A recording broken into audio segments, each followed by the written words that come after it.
ड्रैकुल मिहोक को one piece anime का सबसे स्ट्रॉन्गेस्ट स्पोर्ट्समैन कहा जाता है, बट क्या वो सच में सबसे स्ट्रॉन्ग है भी? तो इसी चीज को जानने के लिए आज हम रैंक करेंगे वन पीस के टॉप 24 बेस्ट स्पोर्ट्समैन को। तो वीडियो काफी मस्त होने वाली है, इसलिए अंत तक जरूर वॉच करना और अगर पसंद आए तो लाइक और सब्सक्राइब के साथ हाइप भी कर देना। बट वीडियो स्टार्ट करने से पहले तुम कमेंट में ये बताओ तुमने वन पीस किस ईयर में देखना स्टार्ट किया था। Without wasting any time let's start with number 24। Number 24 पे आता है काइरोस, जो ड्रेसरोसा के कोलिज्म का बेस्ट ग्लैडिएटर था। काइरोस एक काफी स्ट्रॉन्ग बंदा है और वो स्पोर्ट्स फाइट में भी काफी कंफर्टेबल है। उसने बिना एक भी डिफीट के स्ट्रेट 3000 फाइट जीती थी, बट किंग रिकू को बचाने के लिए उसने अपना एक पैर खुद काट दिया था और फिर शुगर ने उसे एक टॉय बना दिया। लेकिन इतना सब होने के बाद भी उसने डोन क्योस्टे फैमिली के थर्ड स्ट्रॉन्गेस्ट मेंबर यामांटे को भी हरा दिया। ऑब्वियसली उसे थोड़ा स्ट्रगल तो जरूर करना पड़ा क्योंकि उसके पास अब बस एक पैर था, बट स्टिल ये दिखाता है कि काइरोस स्ट्रॉन्गेस्ट स्पोर्ट्समैन की लिस्ट में होना डिजर्व करता है।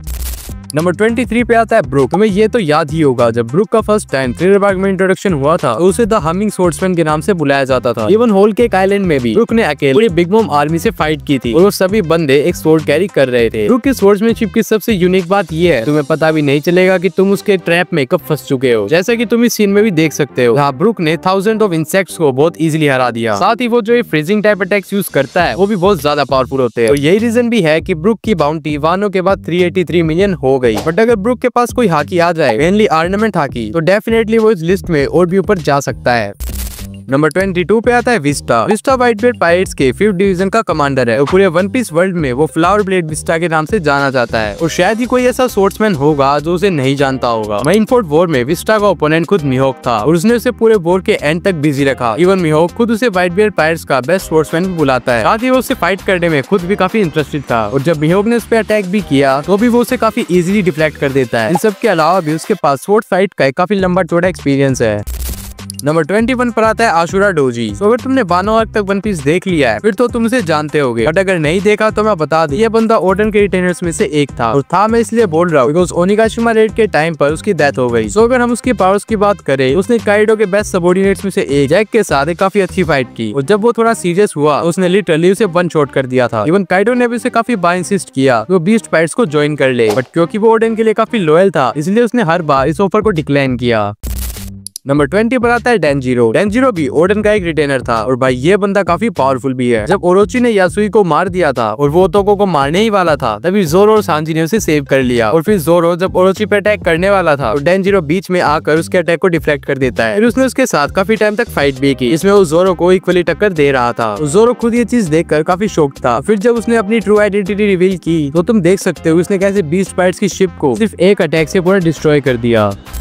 नंबर 19 पर है किनेमोन। किनेमोन अपने फोक्स फायर स्टाइल के लिए काफी फेमस है और इस टेक्निक की हेल्प से वो फायर को इजीली कट कर सकता है और ये सेम टेक्निक जोरो को भी इतनी पसंद आई कि उसने इसको सीख लिया। वानो आर्क में उसने इसका यूज किया प्रोमेथियस को काटने के लिए और लूफी भी इसे देखकर कहता है कि ये तो किनेमोन की टेक्निक है। किनेमोन सभी अकाज़िया 9 में से सबसे स्ट्रॉन्ग है, उनका लीडर भी। वन कैसेट में भी उसने सीजर क्लाउन के स्लाइम को काफी इजीली कट कर दिया था। इवन वो काइडो के साथ फाइट में भी सबसे आगे खड़ा था और उसकी लीडरशिप क्वालिटी को दिखाता है।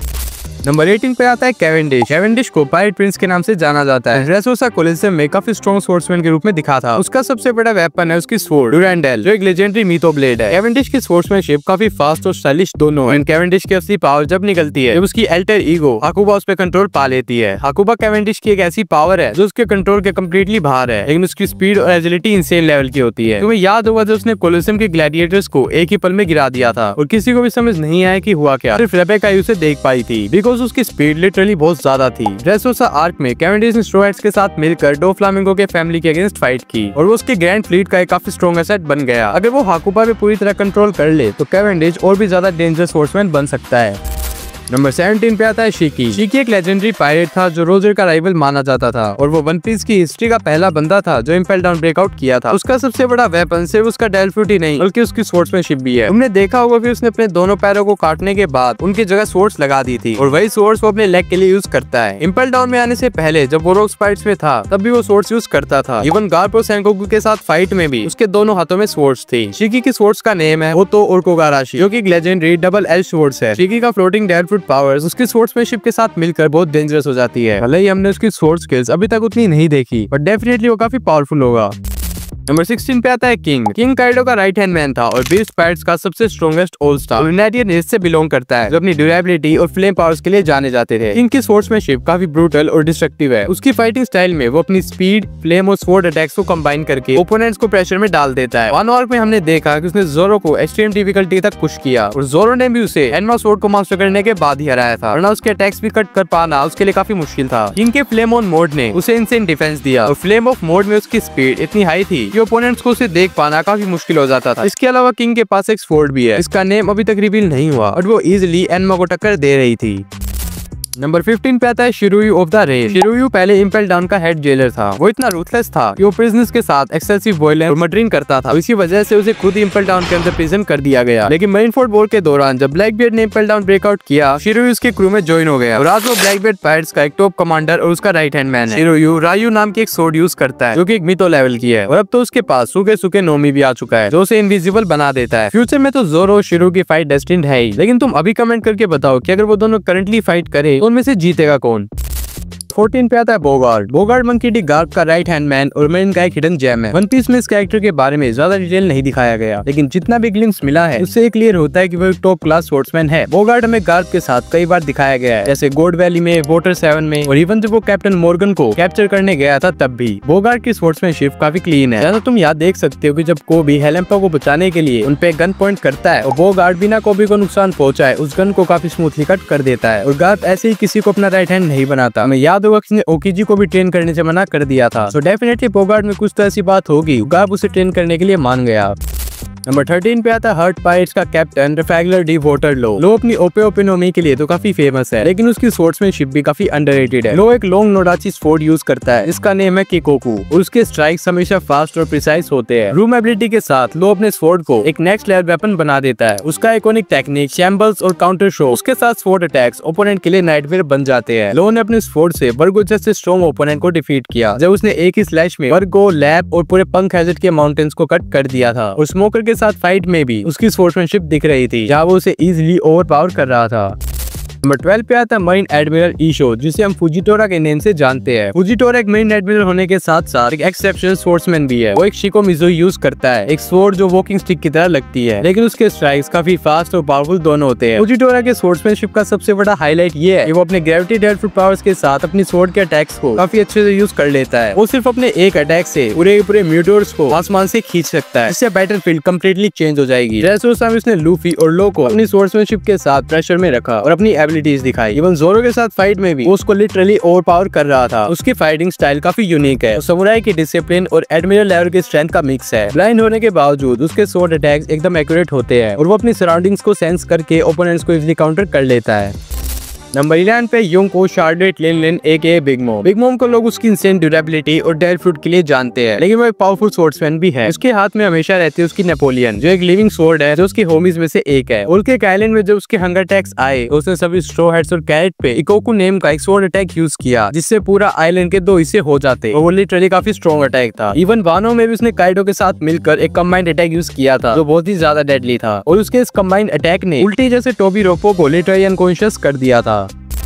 नंबर 10 पे आता है कोजुकी ओडन। ओडन एक डुअल स्पोर्ट्समैन है जो एनमा और आमे नो हाबा की यूज करता है। उसने अपनी स्पोर्ट्समैनशिप सबसे पहले वानो में दिखाई थी जब उसने ह्यूज वॉर को एक ही स्ट्राइक में 2 हिस्सों में काट दिया था। व्हाइट बेल्ट पायरेट्स जब फर्स्ट टाइम वानो में आए थे तो ओडन ने व्हाइट बेल्ट के साथ भी काफी अच्छा क्लैश किया था, जिसमें वो उसको इक्वली टक्कर दे रहा था। इवन जब वो वानो में वापस आए तब उसने काइडो से फाइट की थी, जिसमें उसने काइडो को एक परमानेंट स्कार दिया जो उसकी बॉडी पे आज तक है। इन काइडो की बॉडी इतनी ज्यादा टफ थी कि उसे किसी भी टाइप का डैमेज दे पाना लगभग इम्पॉसिबल सा था।